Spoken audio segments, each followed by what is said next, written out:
নমস্কার। যুক্তি তর্ক সঙ্গে অর্কয়ে আপনাদের স্বাগত। আপনাদের সঙ্গে আমি অর্কপ্রভ সরকার। বিহারে বিধানসভা ভোটের প্রায় ৬-৭ মাস আগে থেকে প্রধানমন্ত্রী নিয়মিত বিহারে যেতেন। একদিকে সরকারি প্রকল্পের সূচনা করতেন, তার পাশেই মাঠে জনসভা করতেন। এটা নরেন্দ্র মোদী ভোটমুখী রাজ্যে এইভাবেই তার কর্মসূচিকে সামনে রাখেন। পশ্চিমবঙ্গেও ব্যতিক্রম হবে না। ইতিমধ্যেই নরেন্দ্র মোদী আলিপুরদুয়ার, দুর্গাপুর, দমদমে প্রশাসনিক সবার পাশাপাশি রাজনৈতিক সভাও করেছেন এবং নরেন্দ্র মোদীর বক্তব্যে এবার একটা সম্পূর্ণ অন্য ন্যারেটিভ। ২১ সালে বিধানসভা নির্বাচনের আগে তিনি প্রত্যেকটা সভায় দিদি ও দিদি বলে শুরু করতেন। তৃণমূল সেটাকে বাঙালি বিদ্বেষী, মহিলা বিদ্বেষী প্রচার করেছিল এবং সাফল্যও পেয়েছিল। এবার দেখুন নরেন্দ্র মোদী ৩টে সভা করেছেন এখনো পর্যন্ত। একবারের জন্য তিনি দিদিমণির নাম নেননি, বলেছেন নির্মম সরকার। একটা স্লোগান বেঁধে দিয়েছেন, আমাদের পাড়া তৃণমূল তারা। ১ ডিসেম্বর থেকে ২ সপ্তাহেরও বেশি সময় সংসদের শীতকালীন অধিবেশন। তার ফাঁকেই নরেন্দ্র মোদীকে রাজ্যে নিয়ে সভা করার পরিকল্পনা করেছে রাজ্য বিজেপি। সম্ভবত সংসদের অধিবেশন চলার ফাঁকে কোনো শনিবার রোববার তাকে নিয়ে আসা যায় কিনা। সম্ভবত রানাঘাট বা নদিয়ার কোনো জায়গায় সভা হবে। উত্তরবঙ্গে হয়ে গেছে, আপনার দক্ষিণবঙ্গে দুর্গাপুর, আসানসোল বেল্টে হয়ে গেছে এবং কলকাতা এবং আশেপাশে নিয়ে দমদমে হয়ে গেছে। নদিয়া জেলা, ওই জায়গাটায় রানাঘাট, মতুয়াদের সংখ্যা বেশি, আধিক্য। বিজেপি বারবার ওখান থেকে নির্বাচনী সাফল্য পেয়েছে। এসআইআর নিয়ে মতুয়া সম্প্রদায়ের মধ্যে বিভ্রান্তি আছে, যদিও বিজেপির নেতারা বলছেন একজন মতুয়ার নামও বাদ যাবে না, কমিশনকে উদ্যোগী হতে হবে। তাই নরেন্দ্র মোদী যদি আসেন মতুয়া অধ্যুষিত রানাঘাট প্রভৃতি অঞ্চলে, সেটা একটা বাড়তি তাৎপর্য থাকবে। এবং দেখুন ২০২১-এর সময় সিএএ পাশ হয়েছিল কিন্তু বিধি প্রণয়ন হয়নি। মুখ্যমন্ত্রী বিভ্রান্তি ছড়িয়েছিলেন যে আইন হলো, বিধি প্রণয়ন হলো না। এবার বিধি প্রণয়ন হয়ে গেছে, মানুষ সিএতে আবেদন করে নাগরিকত্বও পাচ্ছেন। এই প্রেক্ষিতে এসআইআর হচ্ছে। দিদিমণি বিভ্রান্তি ছড়াচ্ছেন যে এটা এসআইআর হচ্ছে এনআরসির আগের ধাপ। তা এই প্রেক্ষিতে নরেন্দ্র মোদী যদি আসেন তাহলে তো একটা তাৎপর্য অবশ্যই আছে। দেখুন ৭ই ডিসেম্বর ৫ লক্ষ মানুষ নাকি গীতা পাঠ করবে ব্রিগেডে। মহিলারা পবিত্র গঙ্গার জল কলস করে নিয়ে আসবেন, ধর্মীয় গুরুরা থাকবেন, বাবা রামদেবের থাকার পরিকল্পনা আছে। হিন্দু জাগরণের বিষয়টা হচ্ছে হিন্দু জাগরণ। বিজেপির তো এটা ঘোষিত স্ট্র্যাটেজি যে হিন্দু ভোটে যথাসম্ভব মেরুকরণ করা। মালদা উত্তর লোকসভা কেন্দ্রে হিন্দুদের ৮৩% কনসলিডেশন হয়েছিল বিজেপির পক্ষে, নন্দীগ্রামে ৭৫%। আর পশ্চিমবঙ্গে ওভারঅল যদি দেখেন ২০২৪-এর লোকসভায় ১০০টা হিন্দু ভোটের মধ্যে ৫৫টা বিজেপি পেয়েছিল। বিজেপির লক্ষ্য ১০০টা হিন্দু ভোটের মধ্যে ৬৫ থেকে ৬৭টা ভোট নিশ্চিত করা। তাহলেই ক্ষমতা দখলের জন্য যে ক্রিটিক্যাল মাসটুকুর প্রয়োজন, সেই ক্রিটিক্যাল মাসটুকু তারা পেয়ে যাবেন বলে তারা আশাবাদী। রাজ্যের ২৯৪টা বিধানসভা কেন্দ্রের মধ্যে ৭৪টায় মুসলমানরা সংখ্যাগরিষ্ঠ। তারাই সেখানে জেতা হারা নিয়ন্ত্রণ করবেন। বাকি ২৫টায় ২৫% আশেপাশে মুসলমান সম্প্রদায় ভুক্ত মানুষ। বাকি ১৯৪টা আসনে হিন্দুরা সংখ্যাগরিষ্ঠ। তাহলে ওই ৭৪টা আসনকে আপনি যদি বাদ দিয়ে দেন, তাহলে ২২০টা আসনের মধ্যে বিজেপিকে ১৪৮টা পেতে হবে। তার জন্য দরকার সার্বিক হিন্দু ঐক্য, হিন্দু ভোটের মেরুকরণ। যারা বলছেন না যে কিছুতেই পশ্চিমবঙ্গে ওই রকম মেরুকরণ হবে না, এবারে ফলাফল দেখলে আপনারা চমকে যাবেন যে ১০০টার মধ্যে কম করে ৬৫টা হিন্দু ভোট বিজেপির বাক্সে পড়বে। কারণ এখানে যেটা হচ্ছে, যেভাবে সংখ্যালঘু তোষণ করছে এই সরকার, সংখ্যালঘুদের উন্নতি কি করেছে বলুন? শ্বেতপত্র প্রকাশ করতে করবে না। কতগুলো স্কলারশিপ, কিছু চাকরি, মেনলি ইমাম মুয়াজ্জিমদের ভাতা দিয়েছে। আর শাহজাহান, জাহাঙ্গীর, কাইজার, মুদাসসারের মতো মুসলিম স্ট্রংম্যানদের একেবারে খোলা ছুট দিয়েছে, যারা দাপিয়ে বেরিয়ে মানুষকে একেবারে বিপন্ন করে তুলেছে। এরা ভোটের সময় দাপাদাপি করে, শাসকের পক্ষে ভোটটা নেয়। রাজমহল পাহাড়ের ওপারে যে ভারতবর্ষ, মানে বিহারের সীমাঞ্চল, 40% উপর মুসলমান ভোট, সেখানে এনডিএ 24টার মধ্যে 14টা আসন পেল, মিম পেল 5টা। মহাগঠবন্ধন মুখ তুবড়ে পড়ল। মিম মহাগঠবন্ধনের শরিক হতে চেয়েছিল আরজেডি কংগ্রেস, মিমকে বলেছিল বিজেপির বি টিম। তাহলে বিজেপির রাজনৈতিক আগ্রাসন রুখতে মুসলমানদের কাছে নাকি একমাত্র বিকল্প ছিল বিহারে আরজেডি কংগ্রেস বামপন্থীদের মহাগঠবন্ধন। মুসলমানরা এই ন্যারেটিভ গ্রহণ করেনি, মিমকে তারা বিজেপির বি টিমও মনে করেনি। তাই মিমের প্রার্থীদের ভোট দিয়েছে। 25টা আসনে লড়ে মিম 5টা আসন জয়লাভ করেছে এবং তাদের জয়ের মার্জিন যথেষ্ট ভালো। তাহলে রাজমহল পাহাড়ের ওপারে যে ঘটনা ঘটেছে তার অভিঘাত এখানে পড়বে না, তার কোনো গ্যারান্টি নেই। আসাউদ্দিন ওয়াসি এই প্রতিবেদন যখন করছি তখন শিলিগুড়িতে নেমেছেন। তিনি যাবেন সীমাঞ্চলে, মানুষকে অভিনন্দন জানাবেন তার জয়ের নির্বাচনী সাফল্যের জন্য।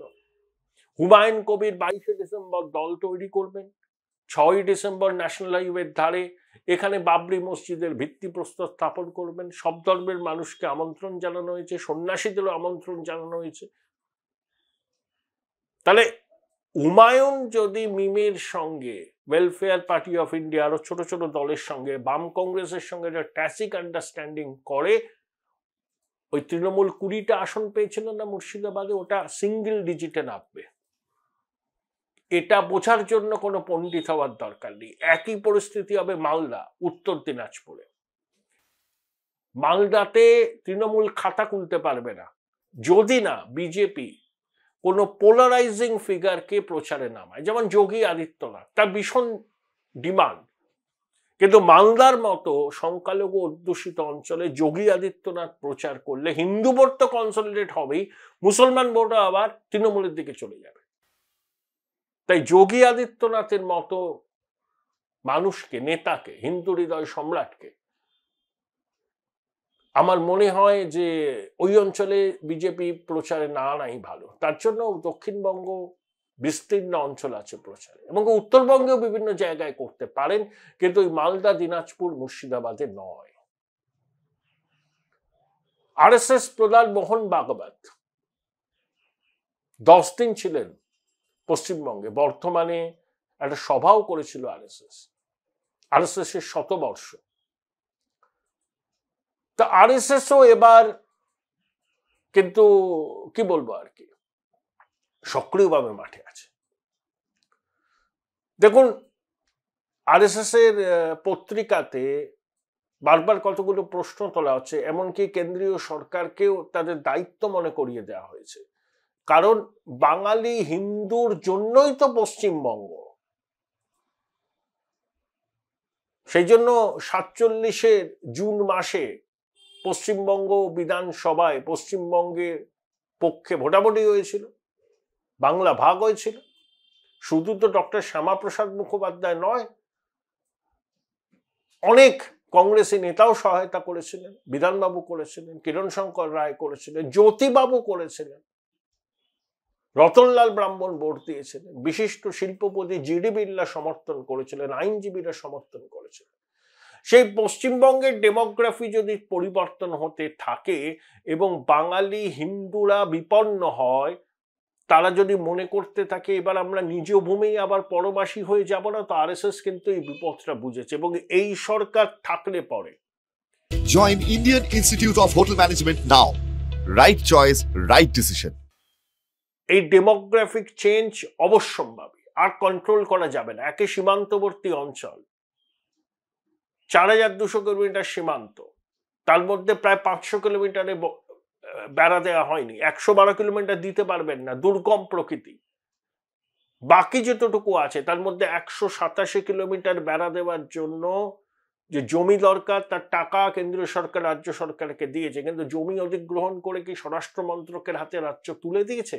আমার কাছে এই প্রশ্নটার উত্তর এখনো পর্যন্ত নেই।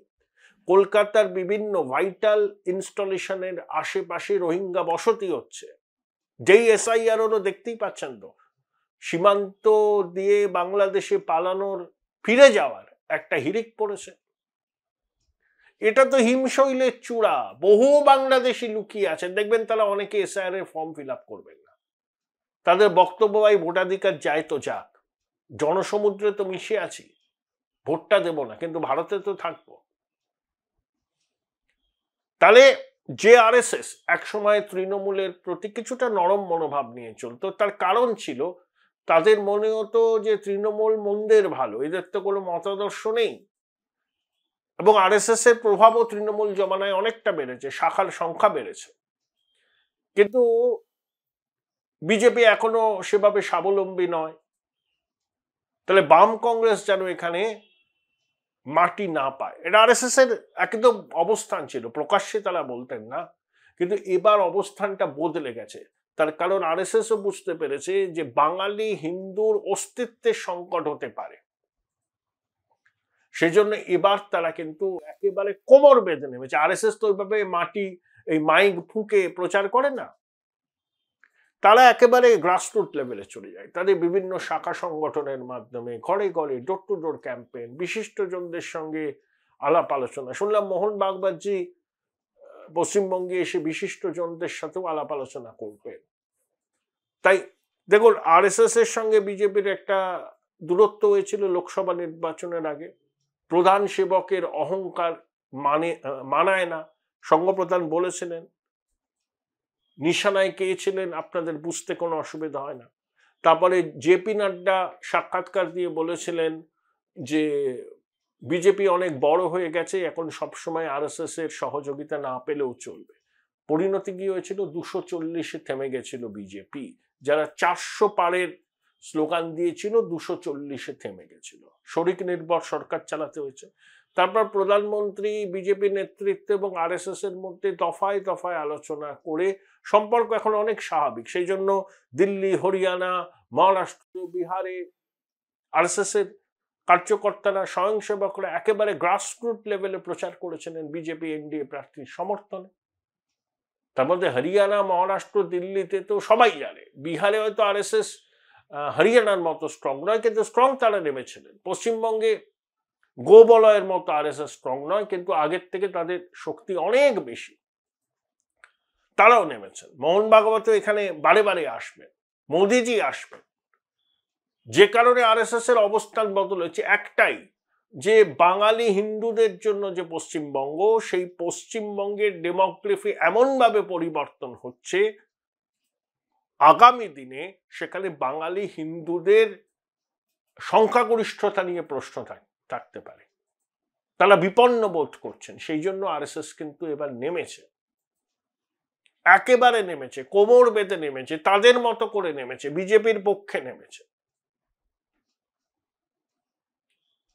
এটা একটা বিশেষ তাৎপর্যপূর্ণ, কারণ অতীতে আরএসএস কে এরকম সক্রিয়ভাবে পশ্চিমবঙ্গের রাজনীতিতে দেখা যায়নি, পশ্চিমবঙ্গের মাঠে ময়দানে দেখা যায়নি, এবার দেখা যাচ্ছে, অনেকদিন আগে থেকেই দেখা যাচ্ছে, বছরখানেক আগে থেকে।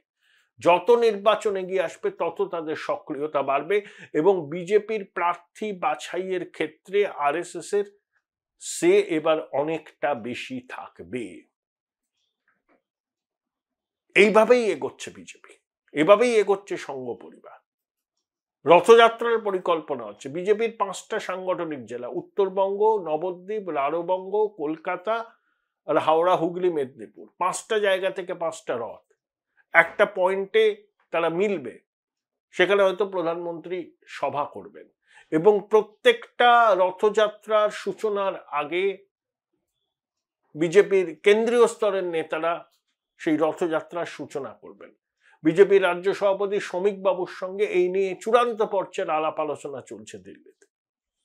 তাহলে মাল্টিপ্রং স্ট্র্যাটেজি, একদিকে হিন্দু আবেগকে সামনে রেখে হিন্দু ভোটকে সংহত করা, একেবারে গ্রাসরুট লেভেলে স্বয়ংসেবকরা মানুষের কাছে গিয়ে প্রচার করবেন। নরেন্দ্র মোদী, অমিত শাহ, বিজেপির কেন্দ্রীয় নেতৃত্ব ব্লিচক্রিক হবে, রিসোর্সের কোনো ঘাটতি থাকবে না। আবার বাংলার নেতারাই ঠিক করবেন রণনীতিটা কি হবে। আগের বারের যে ভুল বিজেপি করেছিল, কৈলাস বিজয়বর্গীয় তিনি এই রাজ্য বিজেপিটাকে হাইজ্যাক করে নিয়েছিলেন। এবার কিন্তু হবে না, বিজেপির নেতারা আসছেন তো, সুনীল বানসাল, ভূপেন যাদব আসছেন, পরে ধর্মেন্দ্র প্রধান আসবেন, আরো অনেক নেতা আসছেন। তারা কিন্তু ব্যাক রুমে থাকবেন, ফান্ডটাকে প্রপারলি চ্যানেলাইজ করবেন।